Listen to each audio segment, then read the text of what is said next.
السلام علیکم ویورز، امید کرتی ہوں آپ سب خیریت سے ہوں گے۔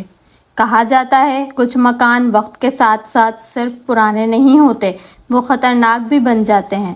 کچھ دروازے صرف بند نہیں ہوتے، وہ اندر چھپے راز کو قید کرتے ہیں۔ لاہور کے ایک پرانے علاقے میں واقع ایک چھوٹے سے مکان میں علی کو جو کچھ ملا وہ صرف مکان نہیں تھا بلکہ ایک خوفناک ماضی تھا جو ابھی ختم نہیں ہوا تھا۔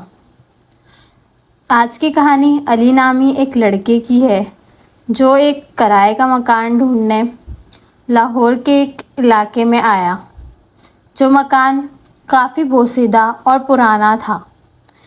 علی اس مکان کے مالک سے بات کرتا ہے اور کہتا ہے، السلام علیکم چاچو، وہ مکان دیکھنا تھا جو آپ نے کرائے پر لگایا ہے۔ مالک مکان سنجیدہ آواز میں جواب دیتا ہے، وعلیکم السلام، ہاں مکان خالی ہے لیکن یہ کچھ پرانا ہے، تھوڑا دھیان رکھنا پڑے گا۔ علی ہنستے ہوئے کہتا ہے، چاچو پرانا مکان ہو یا نیا، اگر کرایہ کم ہو تو سب ٹھیک ہے۔ علی نے مکان لے لیا، کم کرایہ، پرسکون گلی اور ایک بڑا کمرہ، لیکن اس نے ایک بات نظر انداز کر دی، اس مکان میں پچھلے 3 سال میں 4 کرایہ دار آ چکے تھے اور سب اچانک بنا کسی وجہ چھوڑ گئے تھے۔ علی نے رات کو سب کچھ سیٹ کیا، بستر بچھایا، لائٹ بند کی اور نیند کی تیاری کی، مگر نیند آنا مشکل تھا۔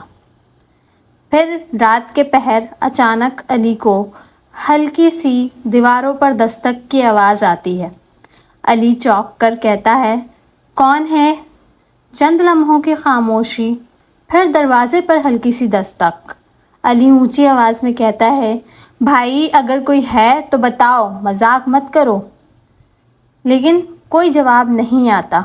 علی جب اٹھ کر دیکھتا ہے، علی نے دروازہ کھولا، باہر کوئی نہیں تھا، مگر زمین پر ایک پرانا پیلا سا رومال پڑا تھا۔ اس پر مٹی سے صرف ایک لفظ لکھا تھا، واپس۔ علی اسے پڑھ کر حیران تھا کہ یہاں تو کوئی بھی نہیں رہتا، یہ رومال کہاں سے آیا؟ اگلی صبح علی اپنی ہمسائی عورت، جو کہ ایک بوڑھی عورت تھی، اس سے کہتا ہے، خالہ جی آپ کب سے یہاں رہ رہی ہیں؟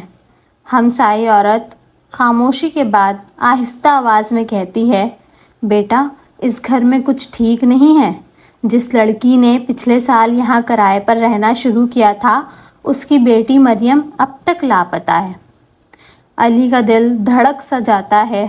علی چونک کر پوچھتا ہے، کیا مطلب؟ پولیس نے کچھ نہیں کہا؟ ہمسائی عورت کہتی ہے، مکان کے اندر سے آوازیں آتی تھیں، رات کو مریم چیختی تھی، کہتی تھی کوئی اس سے باتیں کرتا ہے، پر کوئی نظر نہیں آتا تھا۔ پھر ایک رات وہ گئی اور واپس نہ آئی۔ یہ سب کچھ سن کر علی بہت گھبرا جاتا ہے اور وہ جاننا چاہتا ہے کہ آخر یہاں ایسا کیا ہوا تھا۔ علی نے ٹھان لیا تھا کہ وہ اس بات کی سچائی کو پتہ لگا کر رہے گا۔ علی نے اس رات فیصلہ کیا کہ وہ سچ جانے بغیر مکان نہیں چھوڑے گا۔ اس نے کمرے میں کیمرے لگائے اور اس نے وائس ریکارڈر آن کیا اور وہ سو گیا۔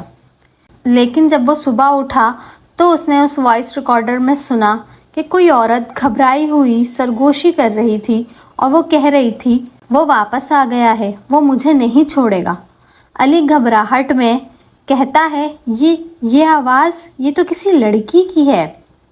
علی کو سمجھ نہیں آتا کہ وہ کون ہے۔ پھر علی گھر کے ہر کونے میں تلاشی شروع کر دیتا ہے۔ باتھ روم کے پیچھے اسے ایک خفیہ دروازہ ملا جسے سفید پینٹ سے چھپایا گیا تھا۔ اندر جانے پر علی کو ایک پرانا زیر زمین کمرہ ملا، دیواروں پر خون جیسے دھبے اور ایک پرانی ڈائری۔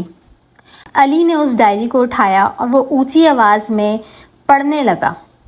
اس ڈائری میں لکھا تھا، وہ ہر رات آتا ہے، میری بیٹی کہتی ہے اسے نظر آتا ہے، مگر مجھے کچھ نہیں دکھتا، مجھے ڈر ہے وہ مجھے مار دے گا۔ یہ ڈائری مریم کی ماں کی تھی، وہ پچھلے کرایہ داروں میں سے ایک تھی اور شاید اس کی بیٹی آج بھی وہیں کہیں موجود تھی۔ علی نے اب سارے ثبوت اٹھائے اور وہ پولیس کے پاس چلا گیا۔ اس نے پولیس کو سارے ثبوت دیے، پر پولیس نے کہا تہ خانہ کبھی وہاں تھا ہی نہیں۔ جب وہ واپس آئے وہ دروازہ ہی غائب تھا، دیوار ایک دم ٹھوس تھی، جیسے کبھی کچھ تھا ہی نہیں۔ پولیس اہلکار سنجیدہ لہجے میں علی سے کہتا ہے، بیٹا تم نے جو دیکھا وہ تمہاری آنکھوں کا دھوکہ ہو سکتا ہے۔ علی آہستہ آواز میں کہتا ہے، لیکن میں نے اسے سنا تھا، مریم کو، وہ مدد مانگ رہی تھی۔ لیکن پولیس اہلکار کہتے ہیں یہاں کوئی نہیں، یہاں کوئی دروازہ نہیں، اور وہ واپس چلے جاتے ہیں۔ علی کو کچھ سمجھ نہیں آتا اور وہ بہت گھبرا جاتا ہے۔ اس کے بعد علی نے وہ مکان چھوڑ دیا، مگر آج بھی وہ سوتا ہے تو دروازے پر دستک سنائی دیتی ہے، اور ایک مدھم سی آواز کہتی ہے جیسے کسی خاتون کی آواز ہو، مجھے بچاؤ، وہ واپس آ گیا ہے۔ تو ویورز، کچھ مکان خالی نہیں ہوتے، ان کے اندر وقت قید ہوتا ہے، اور کبھی کبھی کوئی روح بھی۔ آپ بتائیں آپ کو یہ سٹوری کیسی لگی؟ اگر آپ کے پاس بھی کوئی حقیقی کہانی ہے جو آپ ہمارے ساتھ شیئر کرنا چاہتے ہیں تو ضرور کریں۔ آپ کی کہانی میں سناؤں گی اپنی زبانی۔ جب تک کے لیے اجازت چاہوں گی، ملتے ہیں اگلی کہانی میں۔ اپنا خیال رکھیے گا۔ اللہ حافظ۔